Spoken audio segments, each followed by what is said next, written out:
یقین جانو کہ نبی عربی کو ماننے والے ہوں یا یہودی، عیسائی ہوں یا صوابی، جو بھی اللہ اور روز آخر پر ایمان لائے گا اور نیک عمل کرے گا، اس کا اجر اس کے رب کے پاس ہے اور اس کے لیے کسی خوف اور رنج کا موقع نہیں ہے۔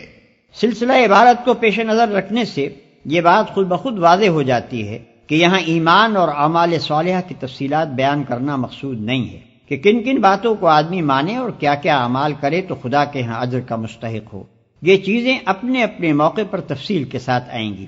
یہاں تو یہودیوں کے اس ذوم باطل کی تردید مقصود ہے کہ وہ صرف یہودی گروہ کو نجات کا اجارہ دار سمجھتے تھے۔ وہ اس خیال خام میں مبتلا تھے کہ ان کے گروہ سے اللہ کا کوئی خاص رشتہ ہے جو دوسرے انسانوں سے نہیں ہے، لہذا جو ان کے گروہ سے تعلق رکھتا ہے وہ خواہ اعمال اور عقائد کے لحاظ سے کیسا ہی ہو، بہرحال نجات اس کے لیے مقدر ہے، اور باقی تمام انسان جو ان کے گروہ سے باہر ہیں وہ صرف جہنم کا ایندھن بننے کے لیے پیدا ہوئے ہیں۔ اس غلط فہمی کو دور کرنے کے لیے فرمایا جا رہا ہے کہ اللہ کے ہاں اصل چیز تمہاری یہ گروہ بندیاں نہیں ہیں، بلکہ وہاں جو کچھ اعتبار ہے وہ ایمان اور عمل صالح کا ہے۔ جو انسان بھی یہ چیز لے کر حاضر ہوگا وہ اپنے رب سے اپنا اجر پائے گا۔ خدا کے ہاں فیصلہ آدمی کی صفات پر ہوگا، نہ کہ تمہاری مردم شماری کے رجسٹروں پر۔ یاد کرو وہ وقت جب ہم نے طور کو تم پر اٹھا کر تم سے پختہ عہد لیا تھا اور کہا تھا کہ جو کتاب ہم تمہیں دے رہے ہیں اسے مضبوطی کے ساتھ تھامنا اور جو احکام و ہدایات اس میں درج ہیں انہیں یاد رکھنا۔ اسی ذریعے سے توقع کی جا سکتی ہے کہ تم تقوی کی روش پر چل سکو گے۔ یاد کرو وہ وقت جب ہم نے طور کو تم پر اٹھا کر تم سے پختہ عہد لیا تھا اور کہا تھا۔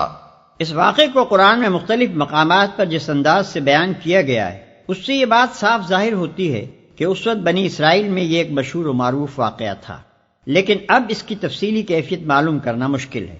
بس مجملاً یوں سمجھنا چاہیے کہ پہاڑ کے دامن میں میثاق لیتے وقت ایسی خوفناک صورتحال پیدا کر دی گئی تھی کہ ان کو ایسا معلوم ہوتا تھا گویا پہاڑ ان پر آ پڑے گا۔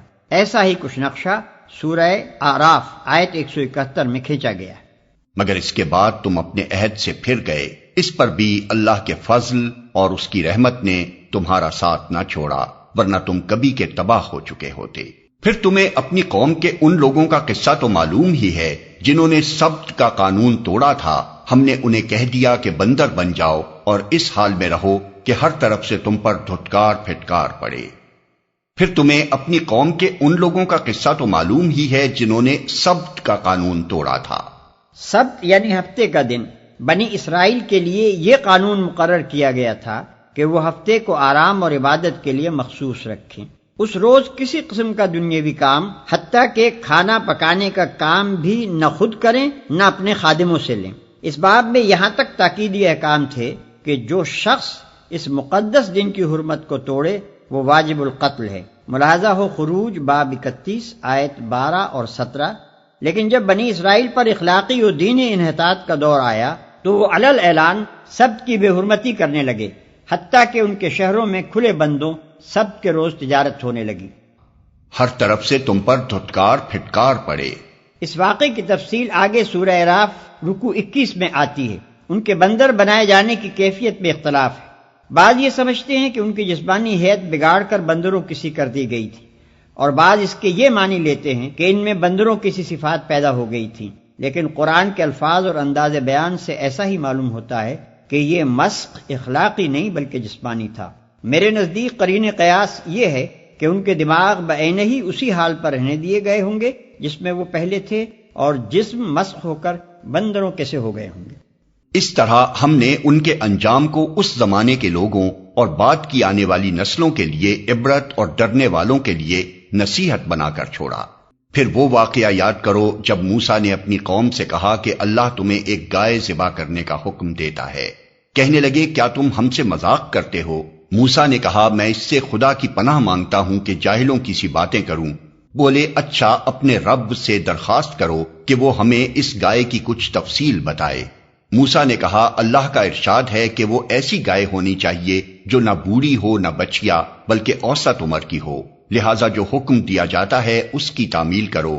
پھر کہنے لگے اپنے رب سے یہ اور پوچھ دو کہ اس کا رنگ کیسا ہو۔ موسیٰ نے کہا وہ فرماتا ہے زرد رنگ کی گائے ہونی چاہیے جس کا رنگ ایسا شوخ ہو کہ دیکھنے والوں کا جی خوش ہو جائے۔ پھر بولے اپنے رب سے صاف صاف پوچھ کر بتاؤ کیسی گائے مطلوب ہے، ہمیں اس کی تعیین میں اشتباہ ہو گیا ہے، اللہ نے چاہا تو ہم اس کا پتہ پا لیں گے۔ موسیٰ نے جواب دیا اللہ کہتا ہے وہ ایسی گائے ہے جس سے خدمت نہیں لی جاتی، نہ زمین جوتتی ہے نہ پانی کھینچتی ہے، صحیح سالم اور بے داغ ہے۔ اس پر وہ پکار اٹھے کہ ہاں اب تم نے ٹھیک پتہ بتایا ہے، پھر انہوں نے اسے ذبح کیا ورنہ وہ ایسا کرتے معلوم نہ ہوتے تھے۔ چونکہ ان لوگوں کو اپنی ہمسایہ قوموں سے گائے کی عظمت و تقدیس اور گاؤ پرستی کے مرض کی چھوٹ لگ گئی تھی، اس لیے ان کو حکم دیا گیا کہ گائے ذبح کریں۔ ان کے ایمان کا امتحان ہی اسی طرح ہو سکتا تھا کہ اگر وہ واقعی اب خدا کے سوا کسی کو معبود نہیں سمجھتے تو یہ عقیدہ اختیار کرنے سے پہلے جس بت کو معبود سمجھتے رہے ہیں اسے اپنے ہاتھ سے توڑیں۔ یہ امتحان بہت کڑا امتحان تھا، دلوں میں پوری طرح ایمان اترا ہوا نہ تھا، اس لیے انہوں نے ٹالنے کی کوشش کی اور تفصیلات پوچھنے لگے، مگر جتنی تفصیلات وہ پوچھتے گئے اتنے ہی گھرتے چلے گئے، یہاں تک کہ آخر کار اسی خاص قسم کی سنہری گائے پر جسے اس زمانے میں پرستش کے لیے مختص کیا جاتا تھا گویا انگلی رکھ کر بتا دیا گیا کہ اسے ذبح کرو۔ بائبل میں بھی اس واقعے کی طرف اشارہ ہے، مگر وہاں یہ ذکر نہیں ہے کہ بنی اسرائیل نے اس حکم کو کس طرح ٹالنے کی کوشش کی تھی۔ ملاحظہ ہو گنتی باب 19 آیت 1 اور 10۔